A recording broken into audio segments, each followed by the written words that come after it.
ನಮಸ್ಕಾರ ಸ್ನೇಹಿತರೆ, ಸ್ವತ್ತುವಾಡೆಗೆ ಸ್ವಾಗತ. ನಾನು ಕಾರ್ತಿಕ್. ನೀಟ್ ಪ್ರಶ್ನೆ ಪತ್ರಿಕೆ ಸೋರಿಕೆಯ ವಿರುದ್ಧ ಶುರುವಾದಂತಹ ಕಾಕ್ರೋಚ್ ಜನತಾ ಪಕ್ಷದ ಪ್ರತಿಭಟನೆ ಬೇರೆಯದ್ದೇ ಸ್ವರೂಪವನ್ನು ದಿನೇ ದಿನೇ ಪಡ್ಕೊಳ್ತಾ ಇದೆ.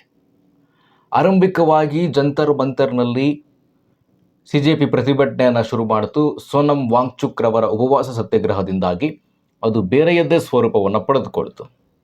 ಜುಲೈ 20ನೇ ತಾರೀಕು ಇವರು ಸಂಸತ್ ಚಲೋ ನಡೆಸಿದ್ರು. ಅಲ್ಲಿ ಬಂದಂಥವರು ಯಾರು ಮತ್ತು ಅಲ್ಲಿ ಕೇಳಿ ಬಂದಂತಹ ಘೋಷಣೆಗಳಿಂದ ಇವರ ಮುಖವಾಡ ಬಟಾಬಯಲಾಯಿತು. ಪ್ರತಿಭಟನೆಗೆ ಕರೆ ಕೊಟ್ಟಿದ್ದಂಥವರೆಲ್ಲರೂ ಕೂಡ ಟ್ರಕ್ನ ಒಳಗಡೆ, ಒಬ್ಬ ಮೆಟ್ರೋ ಸ್ಟೇಷನ್ನಲ್ಲಿ, ಒಬ್ಬ ಕಾರ್ ಒಳಗಡೆ ತಲೆಮರೆಸಿಕೊಂಡಿದ್ರು. JNUನ ಕ್ಲಾಸ್ ರೂಮ್ನಿಂದ ಕರೆದುಕೊಂಡು ಬಂದಂತಹ ವಿದ್ಯಾರ್ಥಿಗಳನ್ನು ಪೊಲೀಸರ ಲಾಠಿ ಚಾರ್ಜಿಗೆ ತುತ್ತು ಮಾಡಿದ್ರು. ಇದಕ್ಕೆಲ್ಲ ಆ ಅಭಿಜಿತ್ ದೀಪ್ಗೆ ಮತ್ತು ಆ CJP ಹೊಣೆ. ನೀಟ್ ಪ್ರಶ್ನೆ ಪತ್ರಿಕೆ ಸೋರಿಕೆಗೂ ಮತ್ತು ಇವರು ಕೂಗಿದಂತಹ ಘೋಷಣೆಗಳಿಗೂ ಏನು ಸಂಬಂಧ? ಬಾಂಗ್ಲಾದೇಶ ಮತ್ತು ನೇಪಾಳದ ರೀತಿಯ ದಂಗೆಗಳನ್ನು ಮಾಡ್ತೇವೆ ನಾವು ಅಂತ. ಅವೆಲ್ಲ ನಿಮ್ಮ ಕನಸು. ಮೊನ್ನೆ 20ನೇ ತಾರೀಕೇನು ಇವರು ಸಂಸತ್ ಭವನಕ್ಕೆ ಮುತ್ತಿಗೆ ಹಾಕ್ಲಿಕ್ಕೆ ಹೋದ್ರು. ಅಲ್ಲಿನ ಕಮಾಂಡೋಗಳು ತಮ್ಮ ಪೊಸಿಷನ್ಸ್ಗಳನ್ನು ಹಿಡ್ಕೊಂಡಿದ್ರು. ಇವರೇನಾದರೂ ಸಂಸತ್ ಭವನಕ್ಕೆ ನುಗ್ಗಿದಿದ್ರೆ ಫೈರಿಂಗ್ ಶುರುವಾಗುವ ಎಲ್ಲ ಸಾಧ್ಯತೆಗಳಿತ್ತು. ಗೇಟ್ಗಳನ್ನು ತಕ್ಷಣವೇ ಕ್ಲೋಸ್ ಮಾಡೋದು, ಇವ್ರನ್ನಲ್ಲೇ ತಡೆ ಹಿಡಿದ್ರು. ಇದು ನೇಪಾಳನೂ ಅಲ್ಲ, ಬಾಂಗ್ಲಾದೇಶನೂ ಅಲ್ಲ. ಭಾರತವನ್ನು ತುಕಡೆ ಮಾಡ್ತೇವೆ, ಅಫ್ಜಲ್ ಗುರುವಿನ ಪರವಾಗಿ ಘೋಷಣೆ ಕೂಗಿದಂಥವ್ರು ಇವತ್ತು ಜೈಲಿನಲ್ಲಿ ಕಂಬಿ ಎಣಿಸ್ತಾ ಇದ್ದಾರೆ. ಇಲ್ಲಿರುವಂಥ ಬಹುತೇಕರು ಅವರ ಬೆಂಬಲಿಗರೇ. ಆ ಉಮರ್ ಖಾಲಿದಿ ಮತ್ತು ಸಾಜಿಲ್ ಇಮಾಮ್ನ ಬೆಂಬಲಿಗರೇ. ಅದರಲ್ಲೇನು ಪ್ರಶ್ನಾರ್ಥಕ ಚಿಹ್ನೆಯನ್ನು ಇಟ್ಟು ಹೇಳುವಂಥದ್ದು ಏನಿಲ್ಲ. ಅವರವರೇ ಫೋಟೋಗಳನ್ನು ಹಂಚಿಕೊಂಡಿದ್ದಾರೆ. ಹಿಂದೆ ವಿದ್ಯಾರ್ಥಿ ಸಮೂಹದ ದಿಕ್ಕನ್ನು ತಪ್ಪಿಸುವ ಪ್ರಯತ್ನವನ್ನು ಮಾಡ್ತಾ ಇದ್ದಾರೆ. ಮೊನ್ನೆ ಅಭಿಜಿತ್ ದೀಪಿಕೆಯ ಮುಖಕ್ಕೆ ಮಸಿ ಬೆಳೆದಿದ್ಯಾನು? ನೀಟ್ ವಿಚಾರಕ್ಕೆ ಪ್ರತಿಭಟನೆ ಮಾಡಲಿಕ್ಕೆ ನಾವು ಬಂದಿದ್ದೇವೆ, ಆದರೆ ಅಭಿಜಿತ್ ದೀಪ್ಗೆ ಮತ್ತು ಇಲ್ಲಿ ನಡೀತಾ ಇರೋದೇ ಬೇರೆ, ಈ CJPಯ ವೇದಿಕೆಯಲ್ಲಿ ನಡೀತಾ ಇರೋದೇ ಬೇರೆ ಅಂತ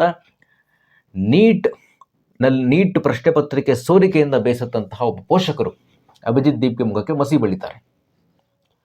ಈ ಪ್ರತಿಭಟನೆ ಪಡೆದುಕೊಳ್ತಾ ಇರುವಂಥ ಸ್ವರೂಪಗಳನ್ನು ನೋಡ್ತಾ ಇದ್ರೆ ಪಂಜಾಬ್ ಹರಿಯಾಣ ಭಾಗದಿಂದ ರೈತರು ಬಂದಿದ್ದಾರೆ. ಈಗಂತೆ ಪಂಜಾಬ್ ಹರಿಯಾಣ ಭಾಗದಿಂದ ರೈತರು ತಲ್ವಾರ್ಗಳನ್ನು ಹಿಡ್ಕೊಂಡು ಬರ್ತಾ ಇರೋದು ನೋಡ್ಬೇಕು ನೀವು. ಈ ಹಿಂದೆ 2021ರಲ್ಲಿ ಇದೇ ರೈತ ಪ್ರತಿಭಟನೆ ಅಂತೇಳಿ ಶುರುವಾಗಿದ್ದು. ಕೇಂದ್ರ ಸರ್ಕಾರ 3 ಕೃಷಿ ಕಾನೂನುಗಳನ್ನು ತಂದಿತ್ತಲ್ಲ, ಅದನ್ನು ವಿರೋಧಿಸಿ ಶುರುವಾದಂಥ ಪ್ರತಿಭಟನೆ ನಂತರ ಯಾವ ರೀತಿಯಾದಂಥ ಸ್ವರೂಪವನ್ನು ಪಡೆದುಕೊಳ್ತು.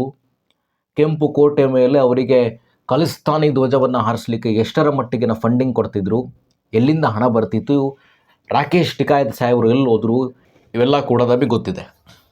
ಅದರ ಮತ್ತೊಂದು ಸ್ವರೂಪವೇ ಈ ನೀಟ್ ಪ್ರಶ್ನೆ ಪತ್ರಿಕೆ ಸೋರಿಕೆ ವಿಚಾರದಲ್ಲಿ ಶುರುವಾದಂತಹ ಜಿರಳೆಗಳ ಪ್ರತಿಭಟನೆ. ಇವರ ಉದ್ದೇಶ ಇರುವಂಥದ್ದು ನರೇಂದ್ರ ಮೋದಿ ಸರ್ಕಾರವನ್ನು 2029ರಲ್ಲಿ ಕೆಡವಬೇಕು ಅಂತ. ಡೆಫಿನೆಟ್ಲಿ ನೀವು ರಾಜಕೀಯ ಪಕ್ಷಗಳು, ನಿಮಗೆ ಉದ್ದೇಶ ಇದ್ದೇ ಇರುತ್ತೆ ಸರ್ಕಾರವನ್ನು ಕೆಡವಬೇಕು ಅಂತ. ಅದಕ್ಕೆ ವಿದ್ಯಾರ್ಥಿಗಳನ್ನು ದಿಕ್ಕು ತಪ್ಪಿಸುವಂಥದ್ದು ಏನಿದೆ ಅಂತ ನನ್ನ ಪ್ರಶ್ನೆ. JNUನಲ್ಲಿ ಪಾಠ ಕೇಳಿದಂತಹ ವಿದ್ಯಾರ್ಥಿಗಳನ್ನು ಕ್ಲಾಸ್ ರೂಮ್ನಿಂದ ಕರೆದುಕೊಂಡು ಬಂದು ಪ್ರತಿಭಟನೆಗೆ ಜಾಯ್ನ್ ಮಾಡಿಸ್ಕೊಳ್ತೀರಿ. ಬೇರೆ ಬೇರೆ ರಾಜ್ಯದ ಕಾರ್ಮಿಕರುಗಳನ್ನು ಕರೆದುಕೊಂಡು ಬಂದು ಜಾಯ್ನ್ ಮಾಡಿಸ್ಕೊಳ್ತೀರಿ. ಅದು ಅಲ್ಲಿ ಕೂಗುವಂಥ ಘೋಷಣೆಗಳೇನ್ರಿ? ಆರ್ಟಿಕಲ್ 371ಗೂ ನೀಟ್ ಪ್ರಶ್ನೆ ಪತ್ರಿಕೆ ಸೋರಿಕೆಗೂ ಏನು ಸಂಬಂಧ? ಒಂದೊಂದೇ ಡಾಟ್ಗಳನ್ನು ಕನೆಕ್ಟ್ ಮಾಡ್ತಾ ಹೋದರೆ ಇವರು ಆರಾಮಾಗಿ ಸಿಕ್ಕಿ ಬೀಳ್ತಾ ಇದ್ದಾರೆ.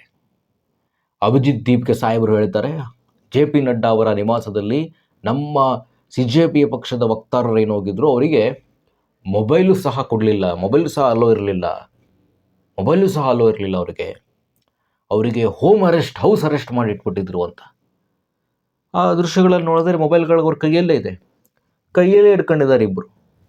ಹಸಿ ಸುಳ್ಳು ಕ್ಯಾಮ್ರಾ ಮುಂದೆ ಬಂದ ತಕ್ಷಣ ಮಾಧ್ಯಮಗಳ ಪ್ರತಿನಿಧಿಗಳ ಮೇಲೆ ಹಲ್ಲೆ, ಟೈಮ್ಸ್ನೋ ವರದಿಗಾರರ ಮೇಲೆ ಹಲ್ಲೆ ಮಾಡುವಂಥದ್ದು. ಗೋಧಿ ಮೀಡಿಯಾ ಅನ್ನೋ ಘೋಷಣೆಗಳು ಇವೆಲ್ಲ ಏನು ಹೊಸದೇನಲ್ಲ. ಒಟ್ಟಾರೆಯಾಗಿ ಸ್ನೇಹಿತರೆ, ಇವರ ಪ್ರತಿಭಟನೆಯ ಉದ್ದೇಶ ತಪ್ತಾ ಇದೆಯಲ್ಲ, ಈಗಾಗಲೇ ದಿಕ್ಕು ತಪ್ಪಿದೆ. ರಾಹುಲ್ ಗಾಂಧಿ ಅವರು ಹೇಳೋದು ಗೃಹ ಸಚಿವ ಅಮಿತ್ ಶಾ ರಾಜೀನಾಮೆ ಕೊಡಬೇಕು, ನರೇಂದ್ರ ಮೋದಿ ರಾಜೀನಾಮೆ ಕೊಡಬೇಕು ಅಂತ CJP ಪ್ರತಿಭಟನಾಕಾರರು. ನೋಡೋಣ. ಈ ಸರ್ಕಾರವನ್ನೇ ತೆಗೆದು ಈಗಲೇ ಚುನಾವಣೆ ಆಗಬೇಕು ಅಂತೇಳಿ ಹೇಳ್ತಾರೆ ಈಗ. ಮತ್ತೆ ಈಗಲೇ ಎಲೆಕ್ಷನ್ ಆಗಬೇಕು, ಈಗಲೇ ಈ ಸರ್ಕಾರ ಡಿಸಾಲ್ವ್ ಆಗಬೇಕು, ಈಗಲೇ 29ಕ್ಕೆ ನಡೀಬೇಕಾಗಿರೋ ಲೋಕಸಭಾ ಎಲೆಕ್ಷನ್ ಈಗಲೇ ಆಗಿಬಿಡ್ಬೇಕು. ಇದೇನಾ ನೆಕ್ಸ್ಟ್ ಬೇಡಿಕೆ? ಇದೇನಾರ ಇದೆಯಾ ಅವ್ರ ಹತ್ರ? ಇನ್ನು ಅರವಿಂದ್ ಕೇಜ್ರಿವಾಲ್ ಸಾಹೇಬರು ಲಿಕ್ಕರ್ ಹಗರಣದಲ್ಲಿ ಜೈಲಿಗೆ ಹೋಗಿದ್ರು, ನಂತರ ಕೋರ್ಟ್ ಅವರಿಗೆ ಕ್ಲೀನ್ ಚಿಟ್ ಕೊಡ್ತು. ರಾಹುಲ್ ಗಾಂಧಿ ಅವರು ನಿನ್ನೆ ಈ ನರೇಂದ್ರ ಮೋದಿ ಅವರ ನಿವಾಸದ ಎದುರು ಬಂದು ಪ್ರತಿಭಟನೆ ನಡೆಸಿದ್ರು. ರಾಹುಲ್ ಗಾಂಧಿ ಅವರು ಇಷ್ಟು ದಿನಗಳ ಕಾಲ ವಿದೇಶ ಪ್ರವಾಸದಲ್ಲಿದ್ದರು. ಅವರಿಗೆ ನಿನ್ನೆ ವಿಷಯ ಗೊತ್ತಾಯಿತು ಅಂತ ಕಾಣುತ್ತೆ. ನೀಟ್ ಪ್ರಶ್ನೆ ಪತ್ರಿಕೆ ದೇಶದಲ್ಲಿ ಸೋರಿಕೆ ಆಗಿದೆ ಅಂತ. ಹೌದಾ?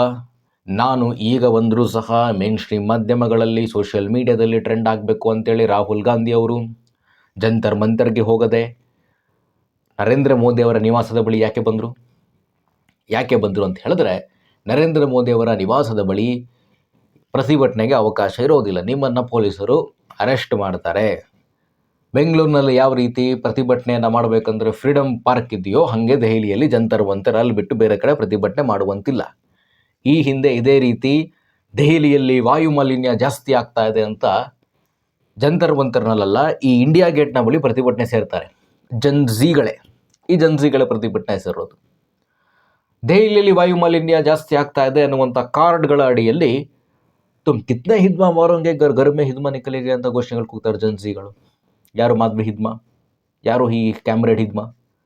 700ಕ್ಕೂ ಹೆಚ್ಚು ಭಾರತೀಯ ಸೈನಿಕರ ನೆತ್ತರು ಹರಿಸಿದ ನಕ್ಸಲಿಸ್ಟ್, ಅವರ ಪರವಾಗಿ ಅವರ ಎನ್ಕೌಂಟರ್ಗಳನ್ನು ಖಂಡಿಸಿ ತುಮ್ ಕಿತ್ನಾ ಹಿದ್ಮಾ ಮಾರೋಂಗೆ ಹರ್ ಗರ್ ಮೇ ಹಿದ್ಮಾ ನಿಕಲೇಗೆ ಅಂತ ಈ ಜನ್ಸಿಗಳು ಪ್ರತಿಭಟನೆಯಲ್ಲಿ ಘೋಷಣೆಗಳು ಕೂಗ್ತವೆ. ಒಟ್ಟಾರೆಯಾಗಿ ಹೇಳುವಂಥದ್ದು, ಈ ಪ್ರತಿಭಟನೆ ದಾರಿ ತಪ್ಪಿದೆ. ಈ ಕಾಕ್ರೋಚ್ ಜನತಾ ಪಕ್ಷದ ಪ್ರತಿಭಟನೆ ದಾರಿ ತಪ್ಪಿದೆ, ರಾಜಕೀಕರಣಗೊಳ್ತಾ ಇದೆ. ಈ ಕ್ರೆಡಿಟನ್ನು ಕ್ಲೈಮ್ ಮಾಡಲಿಕ್ಕೆ ಅರವಿಂದ್ ಕೇಜ್ರಿವಾಲ್ ಮತ್ತು ರಾಹುಲ್ ಗಾಂಧಿ ಅವರ ನಡುವೆ ಪೈಪೋಟಿ ಶುರುವಾಗಿದೆ. ಇವರು ಯಾರೂ ಸಹ ವಿದ್ಯಾರ್ಥಿಗಳ ಹಿತವನ್ನು ಬಯಸುವಂಥವರಲ್ಲ, ತಮ್ಮ ರಾಜಕೀಯ ಬೇಳೆಯನ್ನು ಬೇಯಿಸ್ಕೊಳ್ಳಿಕ್ಕೆ ಬಂದಂಥವರು ಅಂತ ಹೇಳ್ತಾ ಇವತ್ತು ಸಂಚಿಕೆ ಮುಗಿಸ್ತದೆ. ನಮಸ್ಕಾರ.